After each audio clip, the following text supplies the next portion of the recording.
Son histoire vraie en Californie. Mon fils a envoyé un texto, « Tu ne nous rejoindras pas. Ma femme préfère que ce soit réservé à sa famille. » Après avoir payé toutes les vacances. J'ai donc gelé le fonds de voyage avant le décollage. Ils sont montés à bord de l'avion. La carte ne l'a pas fait. Vous devriez comprendre votre rôle. Ma femme préfère réserver les vacances à sa famille. Vous avez déjà fait votre part en payant. C'est le message que mon fils m'a envoyé exactement à 23h02, 2 nuits avant le voyage en famille que je planifiais, finançais et rêvais depuis 3 ans. J'étais assise à la table de la cuisine, mes lunettes de lecture sur le bout du nez, le léger ronronnement du réfrigérateur étant le seul bruit de la maison. Je venais de terminer de ranger le dernier lot de flacons de crème solaire format voyage dans les sacs zippés que j'avais étiquetés à la main, un pour chaque petit enfant. Mes mains étaient encore collantes à cause du ruban adhésif qui m'avait collé des petits sacs souvenirs avec des porte-clés sur lesquels était écrit « J'ai un petit enfant. Au revoir et grand-mère t'aime ». Le téléphone a encore sonné. Un autre message, ne le prends pas mal, maman.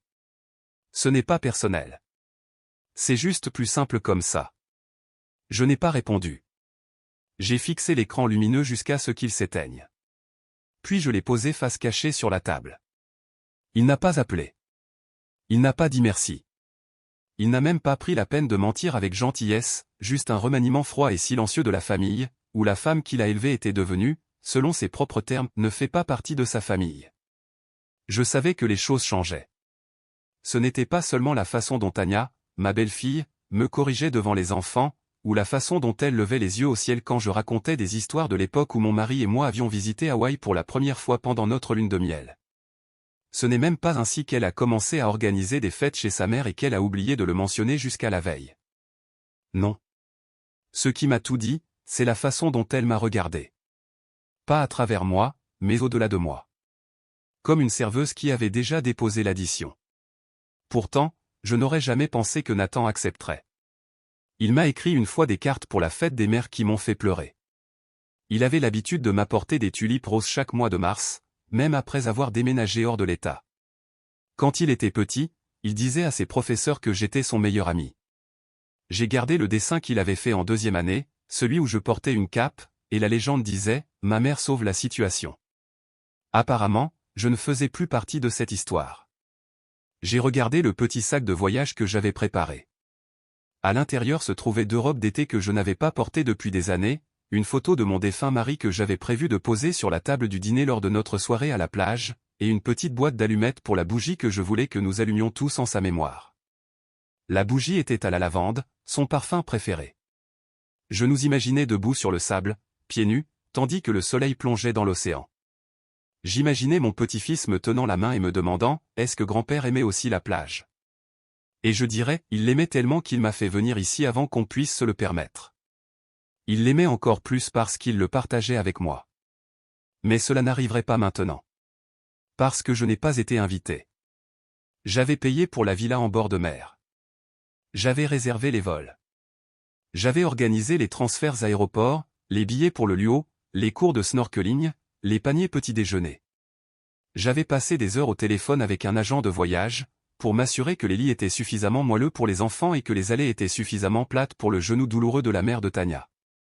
Et maintenant, j'étais un élément de ligne qui avait été rayé. Le distributeur automatique qui a transféré les fonds et qui a ensuite disparu discrètement. Je suis resté assis dans la cuisine un long moment. L'horloge approchait de minuit. La maison était sombre autour de moi, mais je n'ai pas allumé la lumière. J'ai laissé la faible lueur des ampoules sous les armoires projeter de longues ombres sur les comptoirs que j'avais nettoyés plus tôt dans la soirée. Pendant un instant, j'ai ressenti de la honte. Pas de colère. Pas même de tristesse. C'est juste une honte.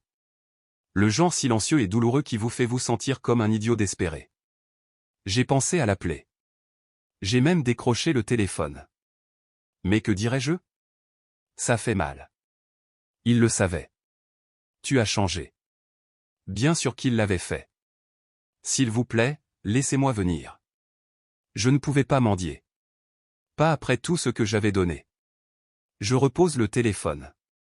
Au lieu de cela, je me suis levé, j'ai marché lentement jusqu'à mon bureau dans le salon et j'ai allumé mon vieil ordinateur portable. L'écran s'est réveillé en clignotant l'en familier. J'ai cliqué pour ouvrir le dossier intitulé Fonds de voyage à Hawaï. Voilà, le total que j'avais accumulé depuis le jour de ma retraite, 21 763 $ et 84 cents. Tout a commencé avec des billets de 10 $ glissés dans des enveloppes. Puis j'ai commencé à vendre de vieux meubles. Ensuite, des cours particuliers d'anglais en ligne le soir. Chaque dollar a été investi dans ce voyage. J'avais créé un compte de fonds de voyage, lié les paiements pour la villa, les billets d'avion, les services. J'avais également mis toutes les cartes en jeu pour qu'elles proviennent d'une seule source principale, la mienne. Parce que je leur faisais confiance. Parce que je pensais que la confiance était quelque chose que j'avais gagné. Le curseur a clignoté. J'ai survolé le bouton qui disait geler le compte. Un simple clic mettrait en pause tous les paiements. Un coup de fil à l'agence de voyage pourrait tout arrêter. Je n'ai pas cliqué. Pas encore. Au lieu de cela, j'ai ouvert un document vierge et j'ai commencé à taper. Autre chose. Pas de réponse à Nathan. Pas un plaidoyer. Une liste. Une nouvelle liste de noms. Des femmes de l'église qui n'avaient pas quitté l'État depuis 20 ans. Mon amie Carole, dont le fils ne lui avait pas parlé depuis qu'elle avait eu un cancer. Louise, qui a enterré son mari l'automne dernier et qui a quand même apporté sa photo à l'étude biblique. Francis, qui a aidé à élever ses petits-enfants mais n'a pas été invité à leur remise de diplôme.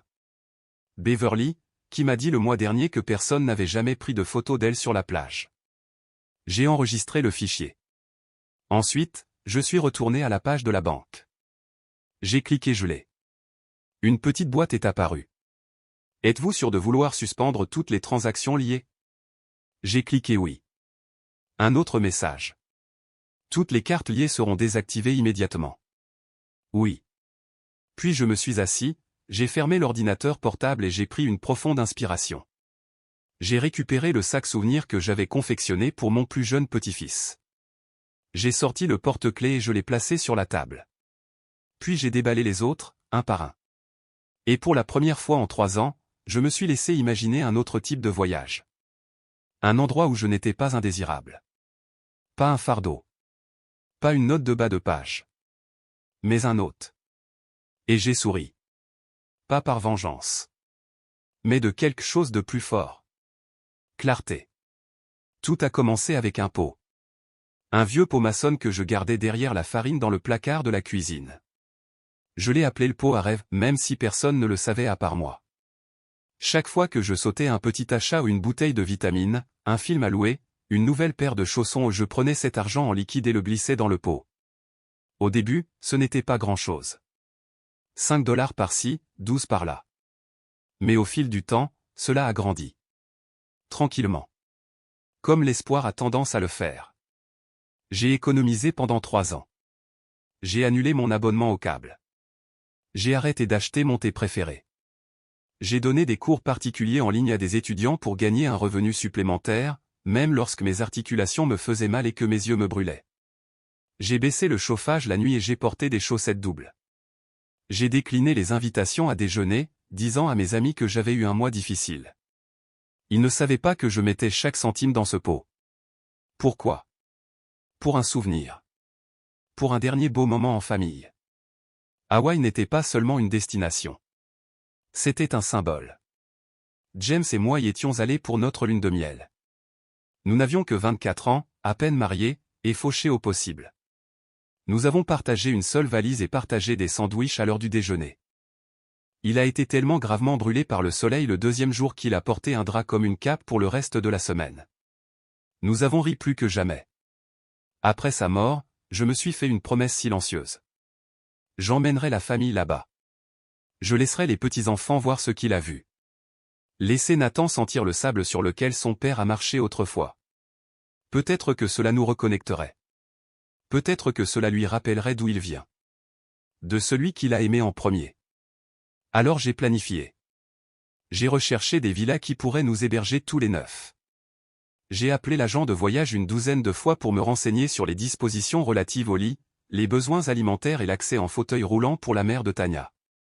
J'ai commandé des t-shirts personnalisés avec le nom de chacun et les mots La famille est éternelle 2023 imprimés sur le devant. J'ai choisi une maison en bord de mer avec un foyer.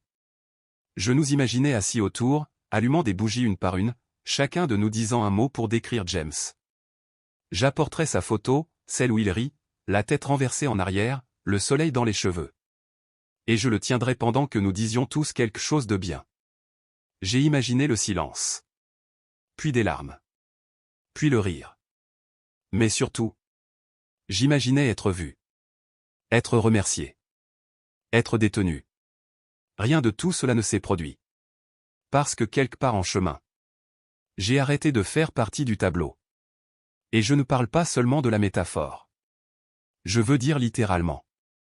Je l'ai remarqué lentement. Moins de photos de groupe. Lorsqu'il posait à Thanksgiving, Tanya disait, faisons un avec seulement les enfants. Alors, faisons un avec seulement notre unité familiale. Et au moment où ils ont fini, je n'avais pas le temps d'en faire un avec moi. À Noël, ils portaient tous des pulls assortis, rouges avec des sapins blancs. Le mien était bleu. Je ne savais même pas qu'il y avait un plan. Nathan l'ignorerait. Oh, tu n'aimes pas ça, maman. Mais je l'étais. On ne me l'a tout simplement pas demandé. Tanya s'est occupée des anniversaires. Elle organisait tout chez sa mère. J'ai été invité, mais je me suis senti comme un invité. Un jour, elle a dit à quelqu'un, la mère de Nathan est là aussi. Comme si j'étais entré sans y être invité. Et toujours, elle souriait. Comme si elle n'avait pas de mauvaises intentions. Mais le mal ne vient pas toujours en élevant la voix. Parfois, cela s'accompagne d'exclusion. Avec omission. Étant celui qui est laissé de côté sur chaque photo, chaque histoire, chaque siège à la table. Mais quand même. J'ai planifié. J'ai tenu bon. Parce que ce voyage allait nous réunir.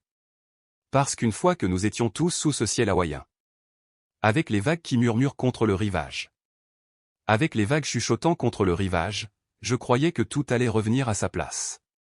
Je croyais que les couchers de soleil partagés pouvaient apaiser les rancœurs, que le cochon rôti et la musique du ukulélé pouvaient réchauffer les cœurs froids. Je croyais qu'une fois que Nathan m'aurait vu là-haut souriante, aidant les enfants à enfiler leurs chaussons de bain, coupant des papayes comme je le faisais quand il était petit, il s'en souviendrait. Il se souviendrait de moi. Mais la croyance n'achète pas l'appartenance. L'amour ne garantit pas l'inclusion. Et parfois, la personne à qui tu as tout donné te regardera et dira, sans le dire, tu n'as plus ta place ici.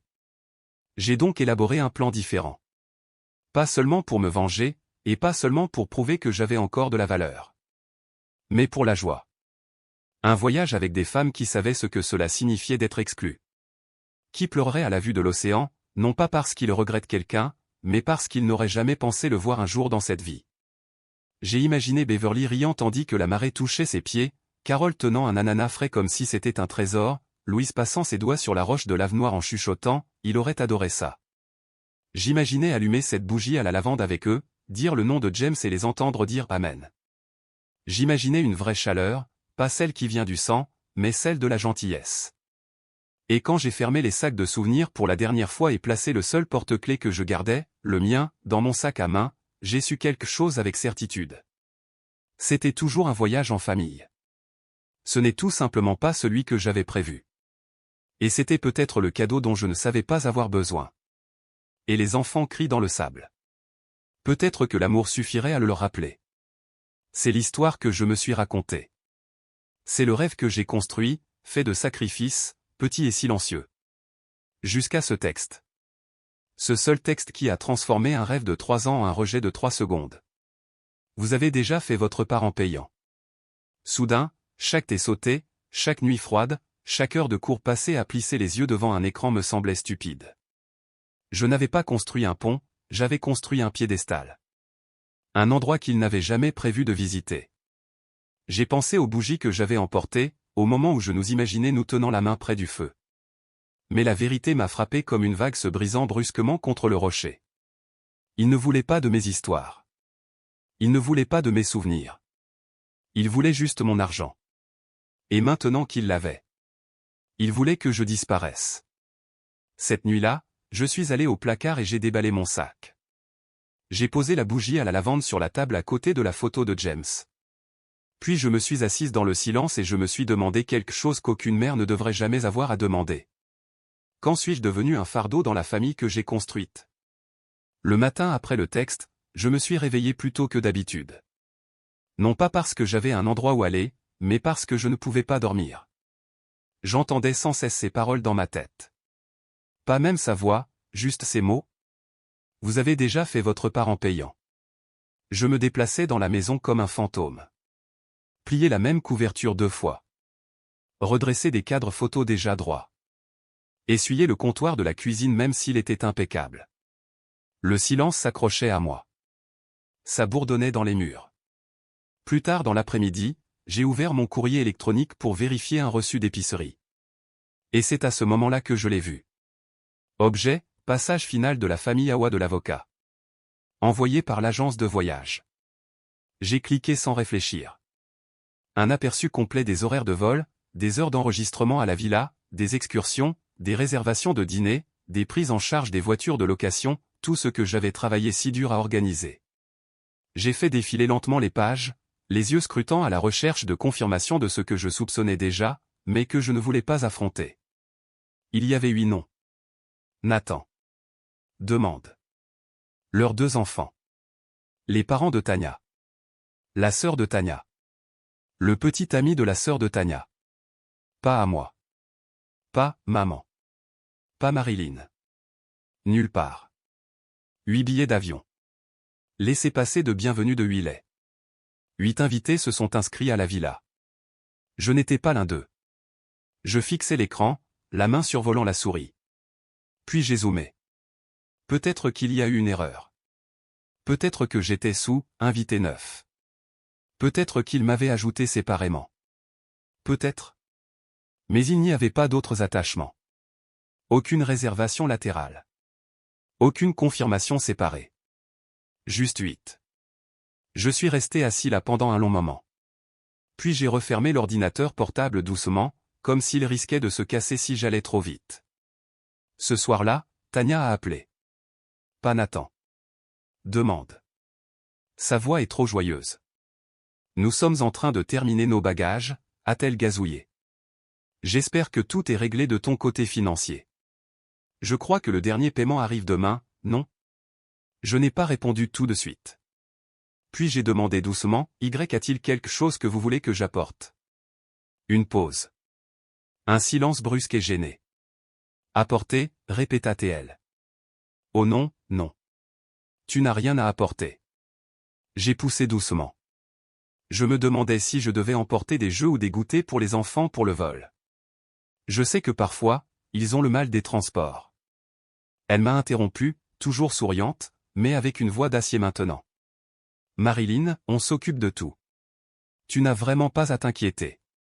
En fait, nous pensions qu'il serait peut-être préférable que vous fassiez ce voyage pour vous reposer. Restez à la maison. Concentre-toi sur toi. Elle ne l'a pas dit avec malice. Mais la finalité était là. Ils avaient tout planifié sans moi. Et maintenant, nous prétendons que c'était pour mon bien. Une fois l'appel terminé, je me suis retrouvé dans ma cuisine. Je regarde par la fenêtre le bain d'oiseaux que James avait installé il y a 20 ans. L'eau était calme. Pas une seule ondulation. Tout comme moi. Pas en colère. Pas choqué. Juste, toujours. Je me suis dirigé vers le placard, j'ai retiré le petit coffre-fort ignifuge et je l'ai ouvert. À l'intérieur se trouvaient les documents que j'avais conservés depuis l'ouverture du fonds de voyage. Le compte que j'ai créé. Le compte que j'ai financé. Le compte lié à chaque réservation. J'ai feuilleté les formulaires. C'était écrit là, en lettres grasses. Titulaire du compte, Marilyn Rose Monroe. Utilisateurs autorisés, aucun. Aucun cosignataire. Pas de propriété partagée. Pas d'accès alternatif. Je me suis assis et j'ai ouvert mon application bancaire. C'était là. Fonds de voyage, 21 763,84 $. Statut, actif. Carte liée, 6. Propriétaire principal de facturation, moi. C'est à ce moment-là que j'ai commencé à réfléchir. Je pensais à la facilité avec laquelle ils m'avaient effacé. Quelle confiance! Comment ils ont dépensé ma générosité comme si c'était leur droit. Et j'ai abandonné ma présence comme si c'était un fardeau. Je n'étais pas censé y aller. Ils avaient juste besoin d'argent. Cela n'avait jamais été nos vacances. C'était une transaction. Et j'avais été la banque. Mais le problème avec les banques, c'est que ils peuvent fermer. Je n'ai pris aucune décision cette nuit-là. Au lieu de cela, j'ai éteint le téléphone, je me suis préparé une tasse de thé à la menthe poivrée et je me suis assis avec. Je me suis laissé ressentir pleinement. Pas seulement l'insulte, mais aussi la clarté. Ils ne m'ont pas oublié. Ils m'ont omis. Et pire encore. Ils ont supposé que je serais trop passif. Trop vieux. Trop reconnaissant pour les miettes pour les remarquer. Ils pensaient que je resterais dans l'ombre et que je sourirais quand même. Ils ont oublié qui les a élevés. J'ai fermé l'application. Et pour la première fois depuis des mois, j'ai dormi toute la nuit. Je n'ai pas crié. Je n'ai pas pleuré. Je n'ai appelé personne pour lui annoncer ce que j'avais découvert. Pas d'appel téléphonique dramatique. Aucune accusation explosive. J'ai simplement préparé du thé, je me suis assis dans le fauteuil que James appelait le belvédère, et j'ai regardé par la fenêtre pendant que mon ordinateur portable clignotait à côté de moi. La maison était immobile. Pas de télé. Pas de radio. Juste le vent qui tape contre la vitre et le bourdonnement occasionnel du réfrigérateur. Et dans ce silence, quelque chose en moi s'est installé. Pas comme le calme. Mais comme la pierre. Je n'étais plus confus. Je n'attendais plus d'excuses. Je prévoyais. J'ai ouvert l'application bancaire et j'ai fait défiler jusqu'à la section des fonds de voyage. Mon nom était toujours en haut. Propriétaire du compte. J'ai vérifié les cartes liées. 6 au total. 1 pour la station. 1 pour la société de location de voitures. 1 pour la compagnie aérienne. 3 pour les frais divers, nourriture, excursions, divertissement. Tout est prêt à être dessiné automatiquement à partir de la même source. Mon fonds. J'ai cliqué sur l'onglet Paramètres. C'était là. Verrouillage des transactions, mode gel. J'ai survolé la bascule. Une petite note en dessous disait: activez ce paramètre pour suspendre tous les frais sortant de ce compte. Les cartes liées seront désactivées. Aucun nouveau débit ne peut être autorisé sans vérification du titulaire du compte. Un clic. C'était tout ce qu'il fallait. Mais je n'ai pas cliqué dessus. Pas encore. Au lieu de cela, j'ai ouvert un autre onglet, mon calendrier. J'ai marqué le jour du départ avec un cercle rouge.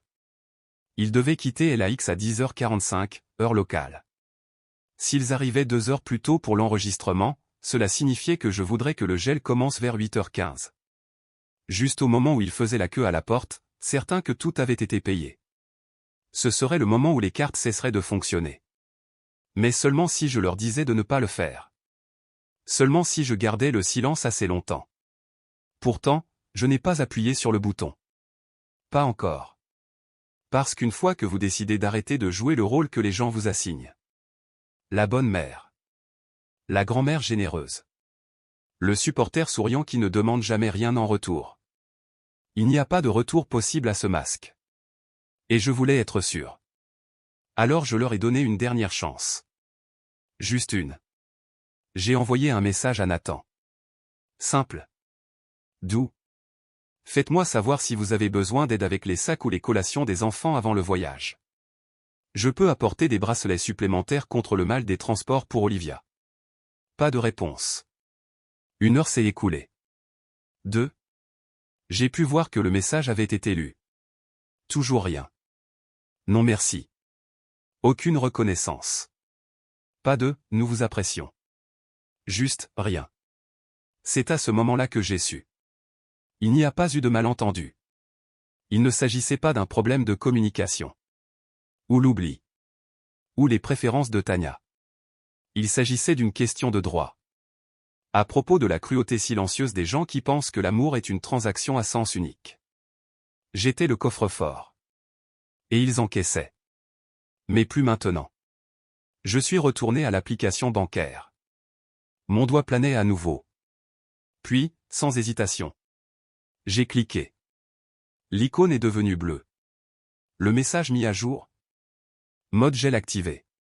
Toutes les transactions sont désormais suspendues. Autorisation manuelle requise pour reprendre. Fait. J'ai regardé l'écran pendant un moment, le laissant pénétrer. Aucun email de confirmation ne leur sera envoyé. Aucune alerte. Aucun avertissement. Ils le découvriraient de la même manière que j'ai découvert que je n'étais pas invité. De la manière la plus silencieuse et la plus indéniable possible. Je me suis adossé à ma chaise, j'ai pris une gorgée de thé et j'ai expiré. Ce n'était pas une vengeance. C'était la réalité. Une réalité qu'ils ont choisie. Mais cela ne signifiait pas que je devais le financer. Au cours des 48 heures qui ont suivi, je n'ai rien dit. Lorsque Tania a publié une photo de chapeau de plage assorti sur les réseaux sociaux, je n'ai pas commenté. Quand Nathan a envoyé un dernier message au groupe de discussion familiale, prêt pour le décollage, je n'ai pas répondu. Et quand ma plus jeune petite fille m'a envoyé un message vocal disant « Grand-mère, nous allons voir des tortues de mer », je l'ai sauvegardé. Je l'ai pressé contre mon cœur. Et dit à haute voix « Je suis désolé, bébé. Mais quelqu'un a dû apprendre à vos parents la valeur de la présence. » Ensuite, je suis retourné à mon ordinateur portable et j'ai ouvert une nouvelle feuille de calcul. Cette fois, ce n'était pas pour eux. C'était pour moi. J'ai fait une liste intitulée « Ceux qui méritent d'être vus ». En haut, j'ai écrit Carole, Beverly, Louise, François, Nora, Denise. Chacune, une femme comme moi. Négligée. Sous-estimée. Trop utilisée. Et sous chaque nom. J'ai commencé à planifier ce à quoi pourraient ressembler des vacances non pas pour une récompense, mais pour une ressource. Non pas par pitié, mais par pouvoir. Parce que si je devais être celle qui tenait le chéquier, c'est moi qui déciderais qui valait le voyage. Cette nuit-là, j'ai dormi la fenêtre ouverte. Le vent murmurait comme un secret enfin révélé.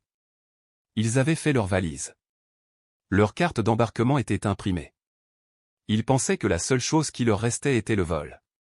Mais un vol ne se résume pas au carburant. Il repose sur la confiance. Et ils n'en avaient plus avec moi. Ils sont partis pour l'aéroport avec leurs bagages assortis, leur chapeau de paille et cet air doux et suffisant que l'on a quand on croit que tout se déroule comme prévu. Tania a publié une photo sur Instagram depuis la banquette arrière du Uber, les enfants souriaient, Nathan faisait le signe de la paix. Sa légende disait « En route pour le paradis ». En famille seulement. La dernière partie est coupée comme du verre. Je l'ai vu assis à ma table de cuisine, sirotant un café dans une tasse ébréchée que je possédais depuis avant la naissance de Nathan. La même tasse qu'il utilisait autrefois pour m'apporter le petit déjeuner au lit, à 9 ans. Je n'aimais pas ce que je ressentais. Mais je ne détournais pas le regard. J'ai suivi leur histoire se dérouler, image par image. À l'aéroport. À l'enregistrement. À la porte d'embarquement. Les bagages empilés. Les enfants qui sautaient. La mère de Tania posant à côté du panneau de la compagnie aérienne comme sur un tapis rouge. 8 sourires. Pas de place pour moi. Puis le message est arrivé. Nathan, j'ai une erreur bizarre à l'enregistrement. Peux-tu vérifier rapidement ton compte voyage? Je n'ai pas répondu. 5 minutes se sont écoulées. Nathan encore, ils disent que la carte a été refusée plusieurs fois. Vous voyez quelque chose de votre côté? Pourtant, je n'ai rien dit. Puis les appels ont commencé. Au début, un toutes les 10 minutes. Puis toutes les 5. Puis, coup sur coup. Les messages vocaux ont suivi. Maman, c'est moi. Appelle-moi vite, s'il te plaît, d'accord? Je ne sais pas ce qui se passe, mais on n'arrive pas à confirmer la location. Il est indiqué fonds indisponibles. Tu peux regarder? Maman, s'il te plaît. Les enfants paniquent. Dis-moi juste s'il est arrivé quelque chose au compte. J'ai gardé le téléphone face cachée. L'horloge indiquait 8h27. Le vol était prévu à 22h45. Je les imaginais au comptoir, scannant et rescannant leurs cartes en plastique. Tania devenait de plus en plus affolée à chaque bip de déni.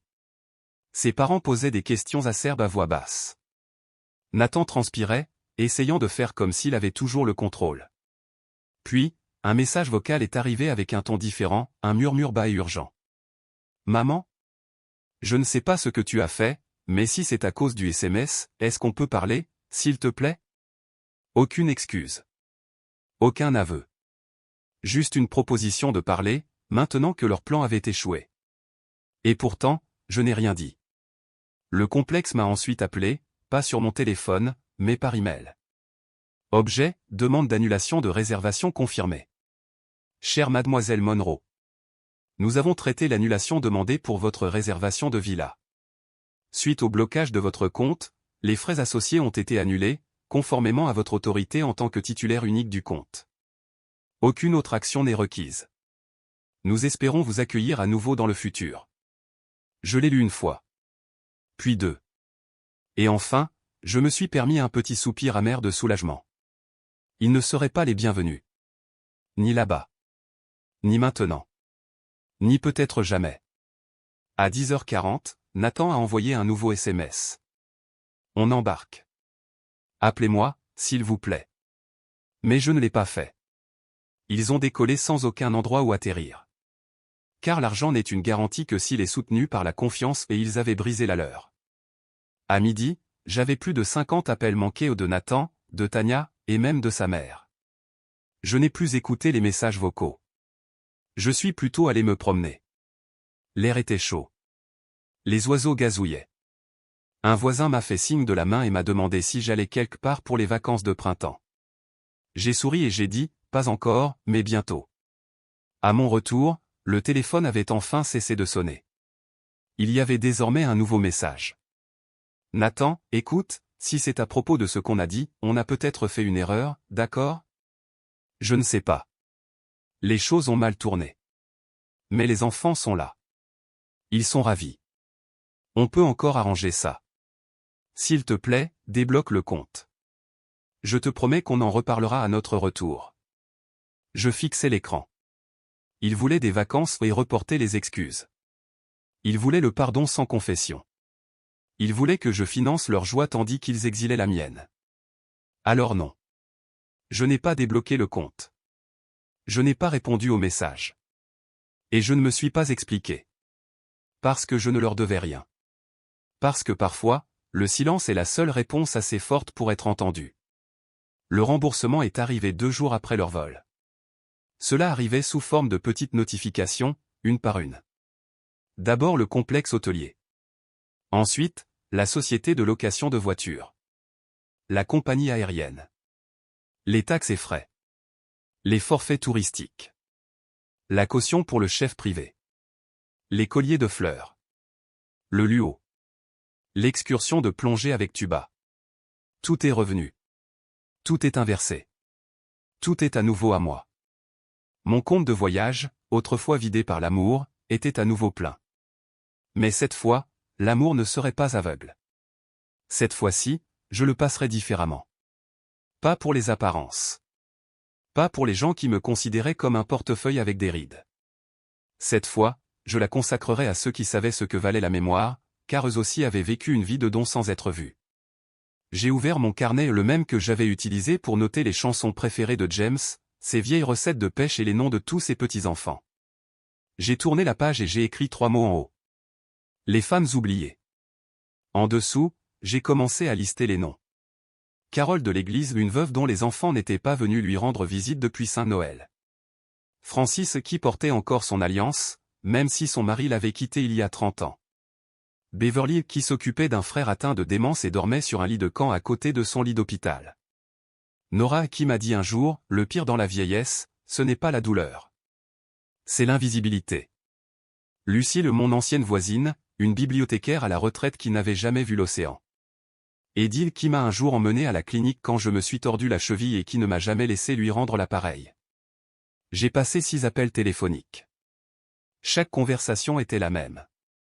Des salutations hésitantes. Un silence stupéfait. Puis l'incrédulité. Tu veux m'emmener où? Hawaï, ma chérie.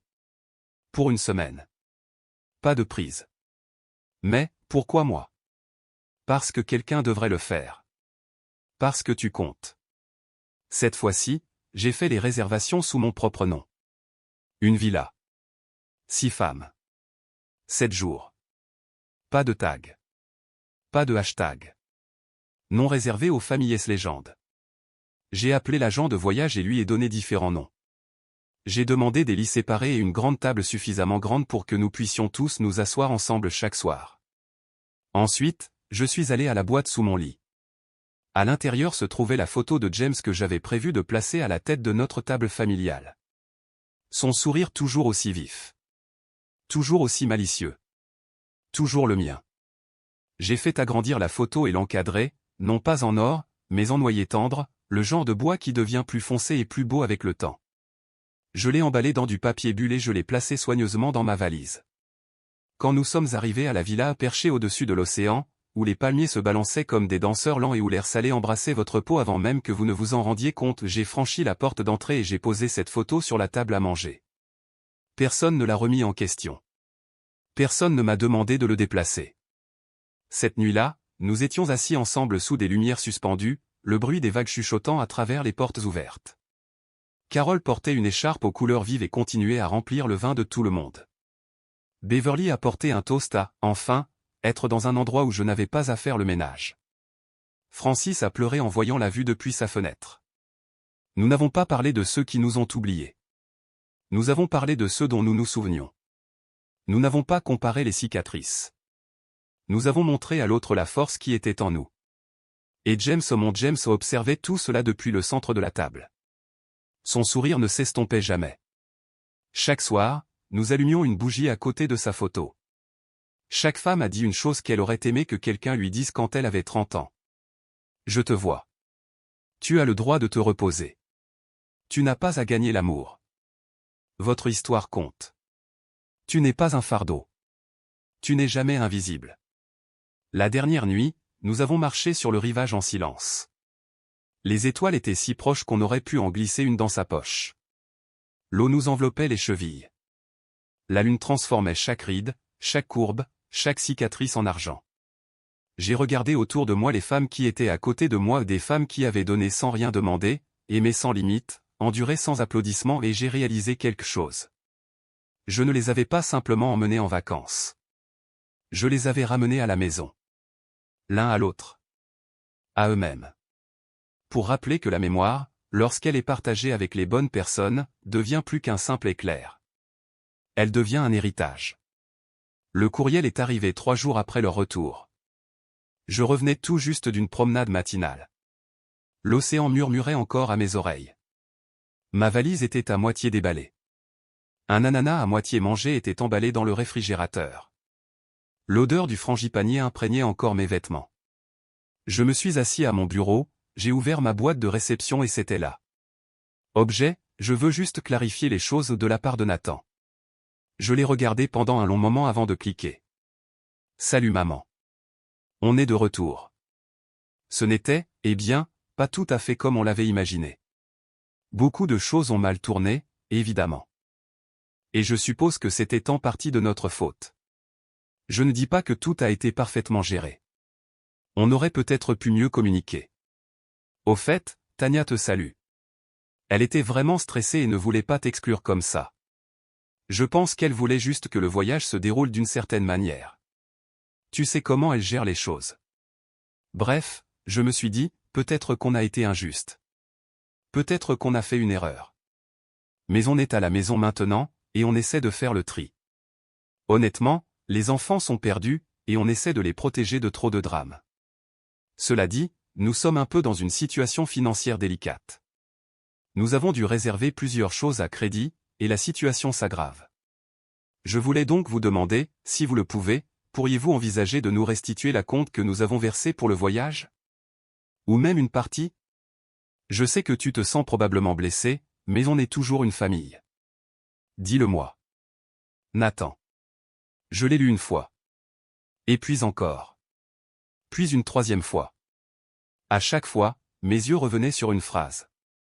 Si vous le pouvez, pourriez-vous envisager de restituer la caution initiale? Je me suis adossé à ma chaise, laissant le silence s'installer dans la pièce. Il voulait récupérer l'argent. Pas des excuses. Ne guéris pas. Pas de réconciliation. Il voulait un remboursement. J'ai pensé aux mots de dépôt comme s'ils avaient investi quelque chose, comme s'ils avaient contribué à une vision collective. Mais il n'avait rien déposé d'autre que des suppositions. Je suppose que je paierais. Que je resterais silencieux. Que je serais reconnaissant d'être inclus, même en périphérie. J'ai cliqué sur le dossier, éléments envoyés, et j'ai trouvé la transaction d'origine. Chaque paiement provenait de mon nom. Mon compte. Mon sacrifice. Il n'y avait pas de fonds partagés, ni de contributions co-signées. Juste moi. Ils me demandaient de leur donner de l'argent pour couvrir les frais de leur choix. Cela aurait presque été drôle, si ce n'était pas si familier. Parce que c'est ce que font les mères, n'est-ce pas? Payer la facture et avaler l'insulte. Retenez la douleur et remettez la bénédiction. Effacez-le de la photo, mais achetez quand même le cadre. J'ai fermé les yeux et j'ai imaginé la table à manger à Hawaï. 6 femmes rient, trinquent, se passent du pain. James souriant du centre, dans son cadre en noyer. Aucune exigence. Aucune attente. Juste de la présence. Juste de la paix. Puis j'ai pensé à l'email de Nathan. L'absence de véritables excuses. La présence d'excuses. L'inclusion pratique du stress de Tania et la vague suggestion que je devrais simplement comprendre. Mais comprendre ne signifie pas abandonner. Et l'amour sans respect n'est pas de l'amour du tout. J'ai rouvert l'email, j'ai survolé le bouton de réponse. Puis je l'ai refermé. Je n'avais rien à dire. Parce que si vous devez expliquer pourquoi vous ne rembourserez pas cette trahison, la personne qui pose la question n'a jamais mérité d'explication en premier lieu. J'ai plié l'ordinateur portable et je suis allé dans la cuisine. Je me suis versé un verre de thé glacé et j'ai regardé par la fenêtre. Un oiseau a plongé bas dans la cour, frôlant le carillon que James avait acheté pour notre 35e anniversaire. Il a chanté une note aussi légère qu'un souvenir, et j'ai souri. Je n'ai peut-être pas reçu de véritables excuses. Mais je n'en avais plus besoin. Parce que j'avais quelque chose de mieux.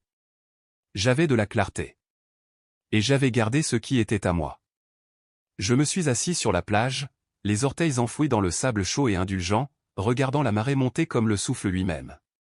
Le ciel était d'un rose qui n'apparaît que sur les cartes postales ou dans les souvenirs que l'on jure avoir oubliés. Derrière moi, la villa brillait au son des rires des femmes. Pas fort. Pas pour le spectacle. Mais de cette manière basse et pleine qui vient de quelque part au plus profond. De quelque part en train de guérir. Francis racontait une histoire sur la fois où elle avait pris le mauvais bus et s'était retrouvée à 3 villes de sa répétition de mariage. Carole essayait d'apprendre à Beverly à faire du hula, une fleur cachée derrière une oreille.